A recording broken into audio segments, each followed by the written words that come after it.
Hello friends, कैसे हो आप सभी। हमारे चैनल थैंक यू जिंदगी में आपका स्वागत है। आज हम किसान आंदोलन के मुद्दे के ऊपर बात करेंगे जो पिछले एक साल से हमारे देश में चल रहा है और केंद्र सरकार के खिलाफ जो नारेबाजी, प्रदर्शन और आंदोलन जो चल रहे हैं किसानों द्वारा, उसकी जो है केंद्र सरकार एक साल से बिल्कुल भी नहीं सुन रही है। मोदी सरकार के खिलाफ कितने धरना प्रदर्शन दिए जा चुके हैं किसानों द्वारा, और जो किसान नेता राकेश टिकैत जी हैं वो पिछले एक साल से दिल्ली में लगे हुए हैं गाजीपुर बॉर्डर पर, लेकिन मोदी जी द्वारा उनकी एक नहीं सुनी गई है। किसानों के जो ये आंदोलन उस बात पर हो रहा है कि किसानों के खिलाफ, कृषि के खिलाफ 3 काले कानून लाए गए हैं केंद्र सरकार द्वारा, और जो किसानों के कतई विरोध में हैं, किसान बिल्कुल उनसे राजी नहीं है। तो क्यों फिर केंद्र सरकार मनमानी में लगी हुई है कि उनको वो हटा नहीं रही है, जब वो किसानों को अच्छे नहीं लग रहे हैं। किसानों से ज्यादा किसानों के हित के बारे में कोई नहीं सोच सकता है। जो खुद खेती करते हैं, जो उस क्षेत्र से जुड़े हुए हैं, जो कृषक हैं, उनको सबसे ज्यादा पता है कि हमारे लिए क्या सही है और क्या गलत है। सरकार को इस बारे में कुछ अभी अंदाजा नहीं है। तो जो काले कानून निकल के आ रहे हैं उनका पूरे देश में विरोध हो रहा है, और सभी देशवासियों का यही मानना है कि वो काले कानून है वो वापस होने चाहिए, क्योंकि वे किसानों के बिल्कुल भी हित में नहीं है। वो बिल्कुल उनके विरोधी हैं। किसान उनसे बर्बाद हो जाएंगे, किसानों की जमीनें हड़पी जाएंगी। किसान जो है एक तरीका से ऐसे समझ लो जैसे किसी दूसरे के खेतों में काम करने जाएंगे। तो पूरे देश में, और अब ये दोबारा से शुरू होने लग गया है, दिल्ली में दोबारा से किसान जाने लग गए हैं और इसका खामियाजा आपको भुगतना पड़ेगा।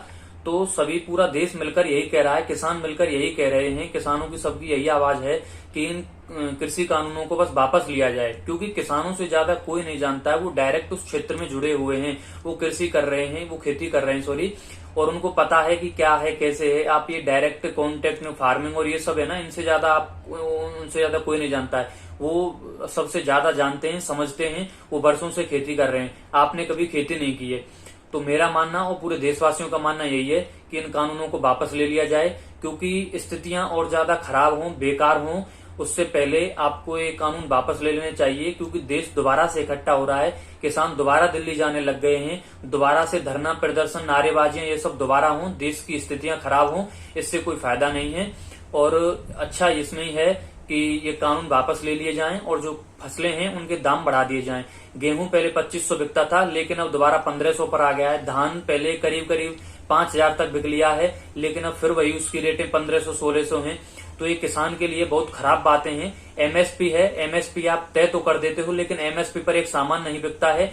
एमएसपी आप 2000 रख देते हो, लेकिन किसान को मजबूरन वो एमएसपी में ना जाकर के मंडी में देना पड़ता है, आड़त में देना पड़ता है, 1500 रुपए के भाव में देना पड़ता है। और वो इसलिए देना पड़ता है कि राजस्थान में पटवारियों की हड़ताल चल रही थी, तो जो जमाबंदी जो निकलती वो बन नहीं पा रही थी, उनके कारण उनको आड़त में देने पड़े थे। और उसका जो आपने रेट फिक्स की थी जो सरसों के और उनकी, उनका कोई फायदा नहीं हो पाया। तो पूरे देशवासियों का बस आपसे यही कहना है कि आपने ये जो भी सोच समझ करके किया है, जो भी ये नीतियां, काले कानून जो भी लाए हैं, आप इनको वापस ले लें, क्योंकि हमें पता है कि हमारे लिए क्या गलत है और क्या सही है। जब किसान आपसे लगातार कह रहे हैं, एक साल से आपके खिलाफ प्रदर्शन कर रहे हैं, नारेबाजियां कर रहे हैं, पूरा देश आपसे कह रहा है, पूरे देश के किसान आपसे कह रहे हैं, तो वो आपसे ज्यादा जानते हैं, उनको पता है उनके हित में क्या है, वो खुद जानते हैं। जब वो आपसे कह रहे हैं कि पूरे देश में फसल की जो है वो रेटें फिक्स कर दी जाएं, आप तो बस ये फिक्स कर दो पूरे देश में कि गेहूं को कहीं भी बेचें, ये 2000-3000 जितने में बिकेगा उतने में बेचेगा। मंडी में ले जाओ या लेवी में ले जाओ, कहीं में ले जाओ, तो आप बस ये कर दीजिए। आप ये है ना कि ये कानून वगैरह इनको खत्म कर दीजिए, इससे सब कुछ सही हो जाएगा। बस गेहूं को जहां ले जाना वहां उतनी ही रेट में बिकेगा, उससे सब कुछ सही हो जाएगा और किसान भी खुश रहेंगे। बस फसलों के दाम बढ़ा दिए जाएं, ये किसानों के लिए सबसे बड़ी बात होगी। आपने कहा था कि 2022 में जो है हम किसानों की आय दोगुनी कर देंगे। 2021 चल रही है, आधा निकल गया है। मुझे नहीं लगता है कि आप दोगुनी क्या तिगुनी कर पाएंगे। मुझे लगता है किसानों की आय जो है आधी हो गई है। क्यों? अब आप कौन सा एक साथ एक कैप्सूल लगाएंगे कि उनकी जो है आय वो दोगुनी हो जाएगी। गेहूं आपने 2500 से 1500 पर ला दिए, तो ये दोगुनी नहीं है, ये आय उनकी आधी हो गई है। और जो है आप आपके खिलाफ वो लगातार प्रदर्शन कर रहे हैं, और आपने आपका बैकवर्ड